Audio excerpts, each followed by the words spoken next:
സുനിത കാസും. ഇതെന്റെ അമ്മായിയാണ്.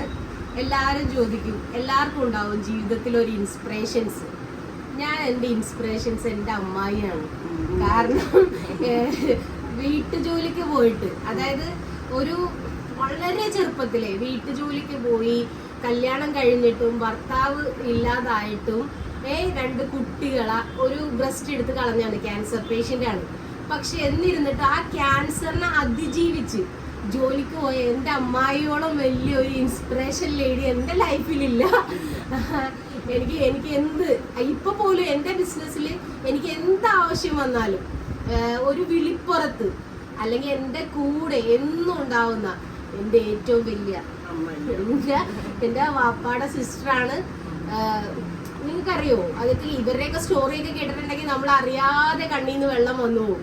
അത് പറഞ്ഞാൽ എനിക്കിപ്പോഴും സങ്കടം വരും. കാരണം ഒരു ബ്രസ്റ്റ് എടുത്ത് കളഞ്ഞിട്ട് 20ാമത്തെ ദിവസം അതിലൊരു പൈപ്പ് ഇട്ടിട്ട് ആ പൈപ്പ് വെച്ച് 2 പൊടിമക്കളെ ഇട്ടിട്ട് വീട്ടുജോലിക്ക് പോയിരുന്നതാണ് എൻ്റെ അമ്മായി. അന്നൊന്നും ഞങ്ങൾ ഹെൽപ്ലെസ് ആയിരുന്നു. ഞാൻ അതൊക്കെ കണ്ടിട്ടാണ് എനിക്ക് ബിസിനസ്സിനോടും എങ്ങനെയെങ്കിലും പൊരുതി ജയിക്കണം, എൻ്റെ അമ്മായിയൊക്കെ നല്ല രീതിയിൽ നോക്കണം എന്നൊരാഗ്രഹത്തോടു കൂടിയാണ്. അല്ലാണ്ട് ബിസിനസ് പഠിച്ചിട്ടോ ഈ ഫീൽഡ് പഠിച്ചിട്ടോ ഒന്നുമല്ല ഞാൻ ഇങ്ങോട്ട് വന്നത്. ഇതാണ് എൻ്റെ അമ്മായി സീനത്ത്. ബിസിനസ് നല്ല മുന്നോട്ട് പോകണം. മതി.